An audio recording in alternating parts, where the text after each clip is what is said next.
It started subtly. A month ago, my husband, Edward, began acting strangely, though not in an overtly alarming way. At first, it seemed sweet. He'd say things like, "You should rest more, Madeline," or, "Let me take care of the washing up tonight, love." That might sound like the behavior of a caring partner, and I tried to believe that. Truly I did. But it wasn't like Edward. In the 10 years we'd been married, he'd never been unkind, just indifferent. Helpful only when prompted. The type who'd leave his coffee mug on the table without a second thought, expecting me to pick it up. So, when he suddenly brought me breakfast in bed one Saturday morning, I was more confused than touched. I watched him place the tray gently in my lap, a smile fixed on his face like it had been painted there. "You've been looking tired lately," he said softly. "You deserve a bit of pampering." "Thank you," I replied, cautious. "This is thoughtful." He kissed my forehead. "You just rest today. I'll take care of everything." Something in his eyes unsettled me. There was warmth, yes, but it felt deliberate. Practiced. That evening, he surprised me again by ordering takeaway from my favorite Thai place in town. He even remembered to ask for extra coriander, something I usually had to remind him about 3 times. It felt like being married to a stranger who had memorized a script titled Perfect Husband. Still, I told myself not to be so cynical. Maybe he was finally paying attention. Maybe he was changing. After all, people evolve, don't they? But then there were the whispers. Quiet phone calls, in the study. Text messages he'd quickly swipe off screen whenever I walked past. Once, I caught a glimpse of one. Just a name, Clara. No surname. No context. When I asked who she was, he shrugged. Just someone from work. New hire in accounts. I let it go. Silly of me, really. I didn't want to be the paranoid wife. I told myself I was overthinking things, that his sudden helpfulness was a good thing, not a red flag. But late at night, as I lay beside him, watching his back rise and fall, I felt something crack inside me. A quiet splintering. Because I could sense it now, growing like frost on a window pane. Edward was hiding something. And whatever it was, it had already begun to change everything.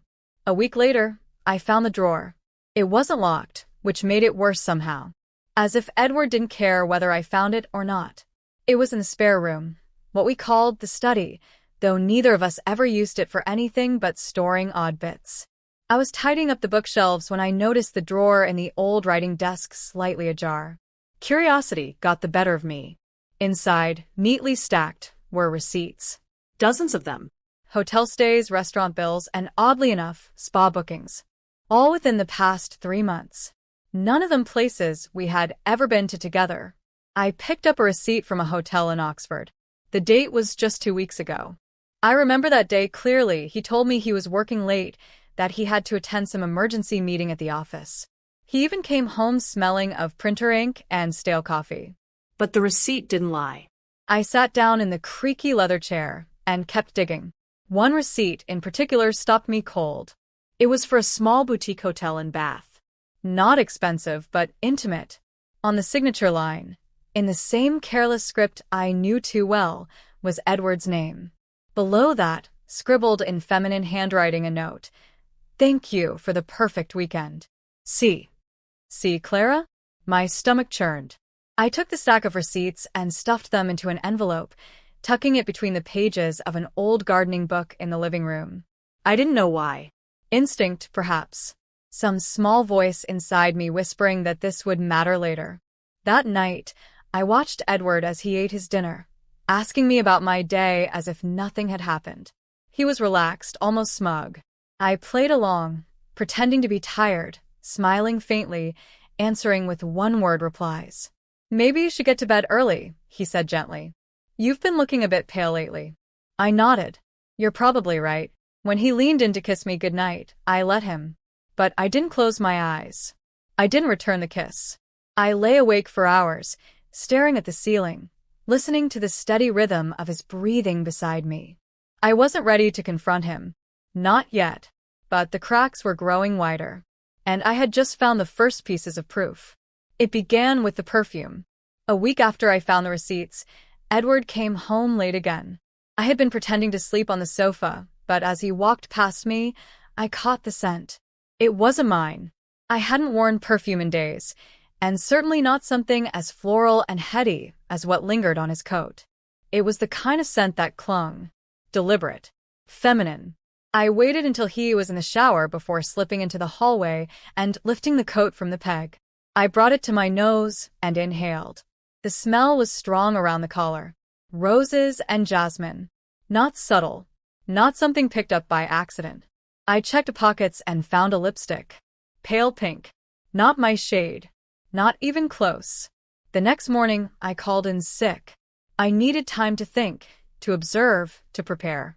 Edward left for work as usual, kissing my forehead and saying something about a client meeting. His lies were smooth now. Routine. But I was beginning to see the cracks. The two perfect excuses. The way his eyes never quite met mine anymore. I decided to follow him. I felt ridiculous, like a character in a cheap detective novel. But I had to know. I waited 15 minutes after he left, then took a cab. I knew the general direction his office was in, and I told the driver to keep a distance. To my surprise, Edward never went near the office. He walked 2 blocks past it and turned into a side street. I paid the driver and followed on foot, keeping my head down and my coat collar turned up. He stopped outside a small cafe, with ivy around the windows, and checked his watch. She arrived 3 minutes later. Clara. I recognized her now. She'd come to our wedding. A family friend, she'd said. I remembered her dress. Navy blue. Elegant. I remembered how she laughed too loudly at Edward's jokes. How she'd touched his arm, lingering just a second too long. She was here now, smiling at him like she had every right to. They went inside together, and I stood across the street, frozen. I didn't need to see more. Not yet. My heart pounded, and I felt a scream building in my chest. But I swallowed it down. I turned and walked away. I didn't cry. Not then. The tears came later at home, when I opened the wardrobe and saw the dress I'd worn to our anniversary dinner, still unwashed. I remembered how he told me I looked beautiful that night. How he held my hand across the table and said he was lucky to have me. And all the while he was with her. He was with Clara. The next few days passed in a haze.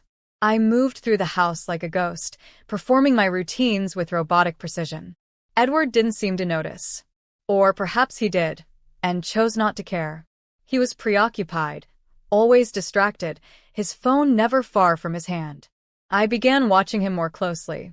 I noted the times he left, the way he spoke, the sudden smiles that had nothing to do with me.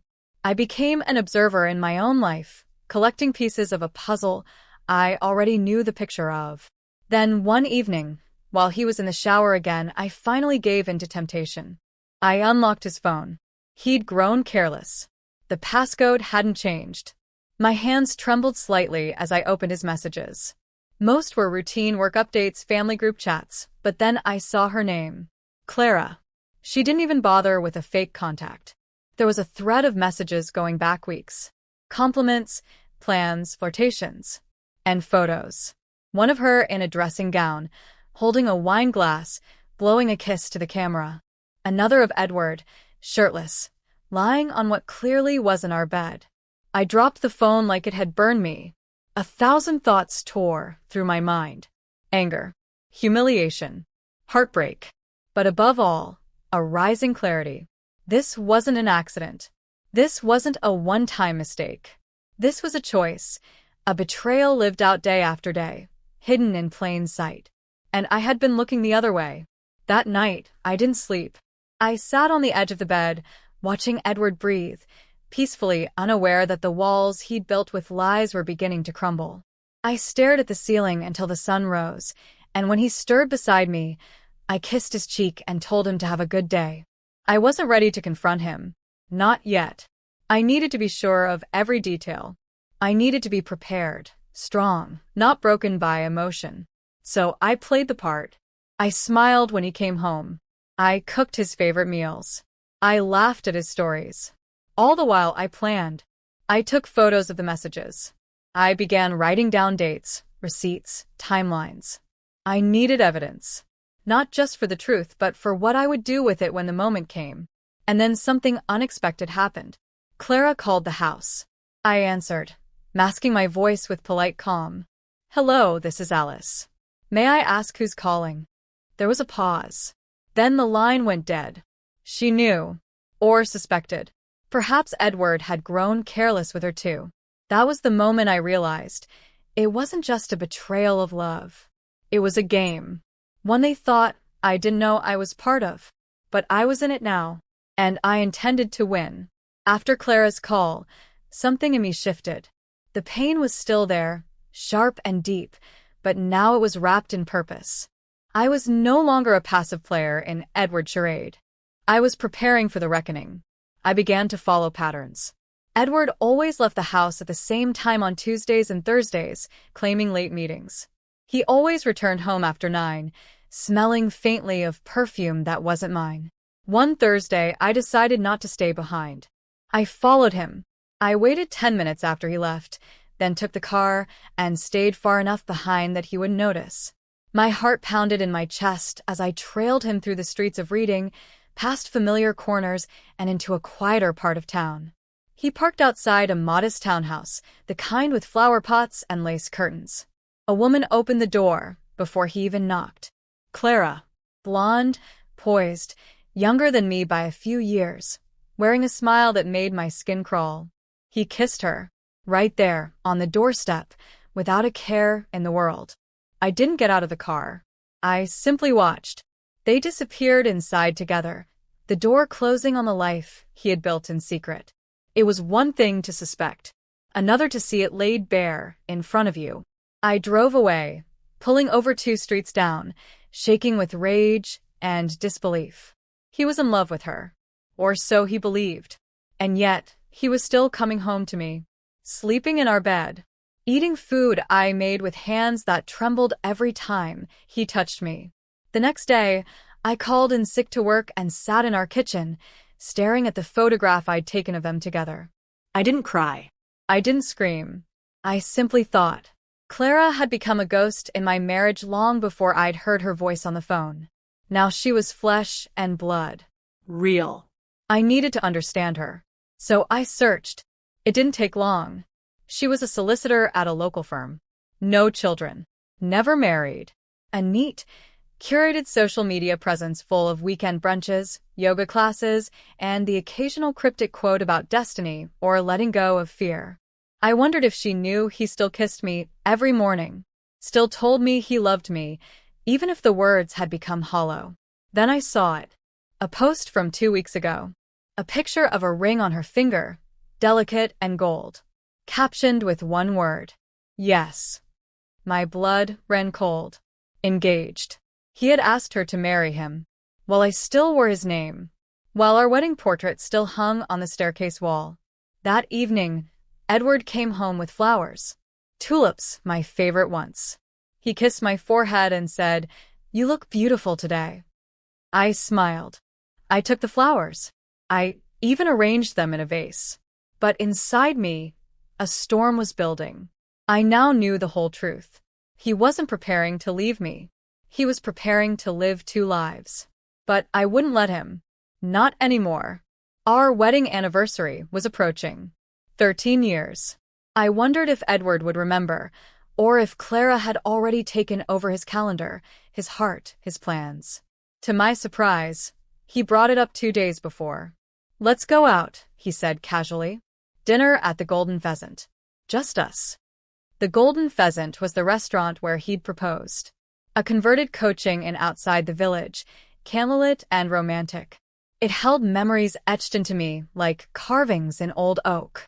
I nearly laughed at the irony, but instead I agreed. I had a plan.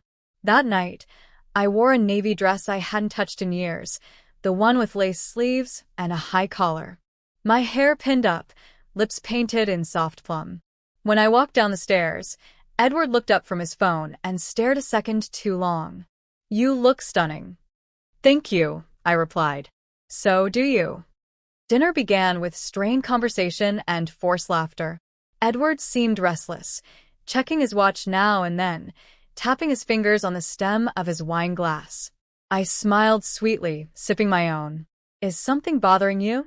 I asked, feigning innocence. He shook his head. Just tired. Long week. Of course, I said. Work must be exhausting. Balancing it all. Business, meetings, Clara. The name landed between us like broken glass. His fork froze midair. His eyes met mine. For a second, he looked like a man caught in a spotlight. What did you say? I leaned in, placing my napkin gently on the table. I know about her. I've seen you. I followed you. You kissed her on her doorstep like I didn't exist. Like our marriage was disposable. He didn't speak. Just stared at me, mouth open slightly, as if words had abandoned him. I know she's wearing a ring, I added. I assume you picked it out. Something delicate. Gold. Not as flashy as mine. Edward swallowed hard, setting his cutlery down with trembling hands. It's not what you think, he murmured. Isn't it? I asked, keeping my voice even. You're engaged to someone else, while still married to me. What do you think it looks like? He looked around the restaurant, perhaps hoping the walls would swallow him. The waiter arrived then with our mains, forcing him to compose himself. The tension thickened, stretching like piano wire. I was going to tell you, he said once the waiter left. I didn't know how. You were going to tell me after you married her? He flinched.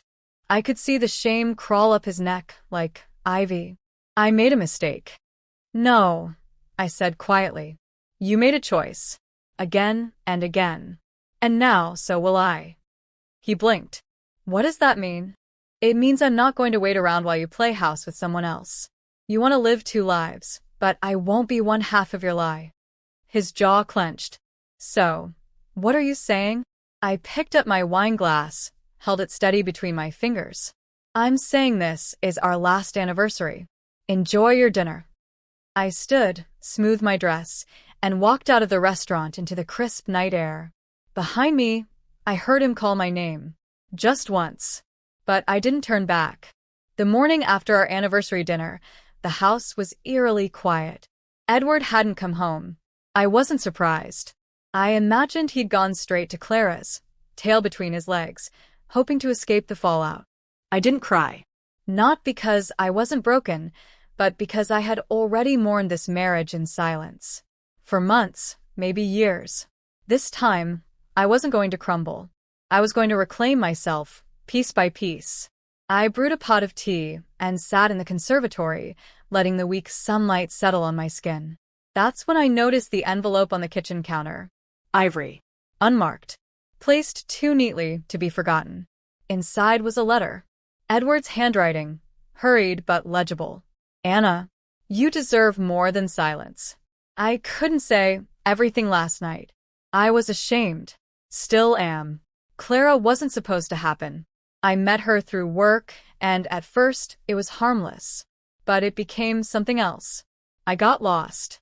Not in her, don't mistake me, but in the version of myself I thought I was with her. I felt admired again, exciting, useful. You and I, we grew still. And I mistook that stillness for emptiness. I never stopped caring about you, but I stopped showing it. And that's on me. I know I've hurt you. If I could take it back, I would.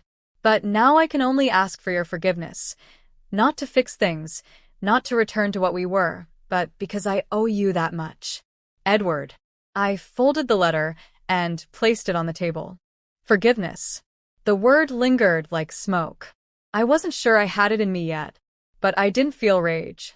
Not anymore. Just a deep, aching grief for the life I thought we had. I packed a small bag that afternoon. Clothes, chargers, my favorite book. I needed to get away. I called Isabel, my old university friend who now lived in Cornwall. I need some space, I said simply. Come. Stay as long as you like, she replied without hesitation. Before I left, I walked into our bedroom and opened the drawer beside Edward's side of the bed. Inside were cufflinks, a bottle of aftershave, and another envelope. Curiosity prickled. I opened it. It was from Clara. Dear Edward, the ring is beautiful. I can't wait to tell my parents this weekend. Have you spoken to Anna yet? I'm worried. I don't want our life to begin with secrets. There it was. The future they'd mapped out. A quiet wedding, introductions to her family, a life built on lies. I didn't take the letter. I didn't need it. I placed both envelopes side by side on the kitchen table. Let them sit there like ghosts. By the time I reached Isabel's cottage, nestled between the cliffs and sea spray, I felt something I hadn't in months. Lightness. Not happiness. Not yet. But something like the first inhale after drowning. The Cornish coast was wild and untamed, and so was I. For the first week, I hardly spoke. Isabel didn't push. She let me be. We took long walks along the cliffs. I slept with the windows open, letting the salt air sweep through my lungs. I wrote in a journal. Not about Edward, not at first. Just observations. Colors. Sounds. The way the tide never apologized for coming in. Then one morning, as we shared breakfast, Isabel asked, "Are you ready to talk about him?" I sipped my tea. He's getting married. To her. Isabel's face didn't change. "And what are you going to do?" "I'm going to live," I said. "Without him." It wasn't a vow of revenge or defiance. Just clarity. I wasn't the broken wife anymore. I was someone else now. But the storm wasn't over yet. 2 days later, Edward showed up in the rain. I saw his car pull up through the kitchen window. I froze. Isabel, calm as ever, stood and said, "I'll be in the garden." I opened the door before he could knock. He looked tired, damp, his hair clinging to his forehead. "Anna," he said, voice low, "you're not supposed to be here." "I know, but I needed to see you."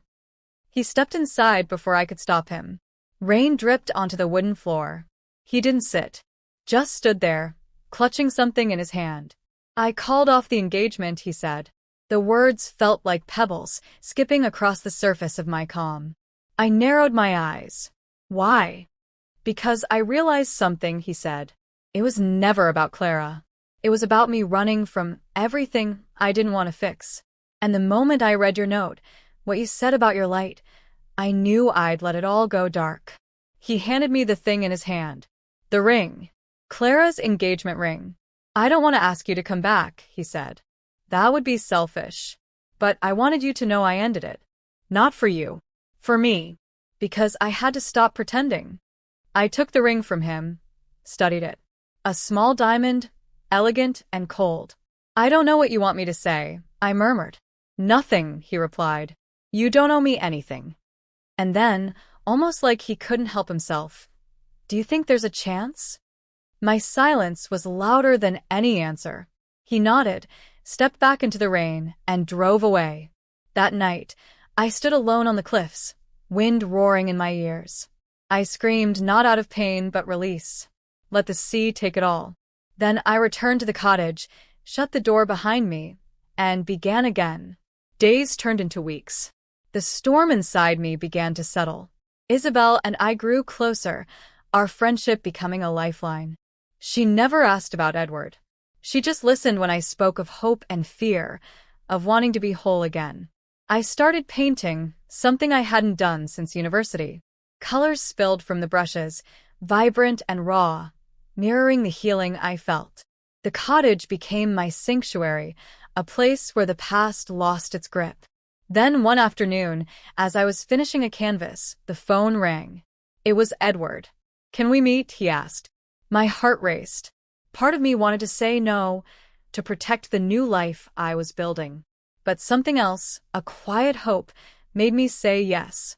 We met at a small cafe in St. Ives, the sea sparkling behind him. Edward looked different, humbled, sincere. "I don't expect anything," he said. "But I want to be honest. I've spent these weeks learning what it means to truly see someone, to value them." I nodded, unsure of where this would go. He reached out, taking my hand gently.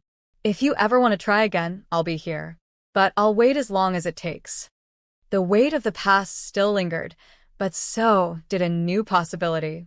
I squeezed his hand and smiled, a real smile. Not because I was sure of the future, but because I was ready to find out. The light I thought was lost was flickering again. Spring arrived in Cornwall, painting the cliffs with blossoms and new life. I stood at the edge of the garden, feeling the fresh breeze brush my face, the salt air mingling with the scent of flowers. Edward and I had taken things slowly. Trust wasn't rebuilt overnight, but with each shared cup of tea, every honest conversation, the distance between us began to close. Isabel's encouragement never wavered. "You deserve happiness," and she said one afternoon, watching me smile freely again. I thought about all I had endured, the silence, the pain, the loneliness. And yet, here I was, stronger and more certain of myself than ever. Edward had changed, but so had I. We were not perfect, but we were willing to try. That evening, as the sun dipped below the horizon, Edward and I sat on the porch, hands entwined. "I'm ready to build something new," he whispered. I looked at him, hope shining in my eyes. Me too. The past would always be a part of us, but it no longer defined us. Together, we stepped into a future shaped by understanding and love. A new beginning,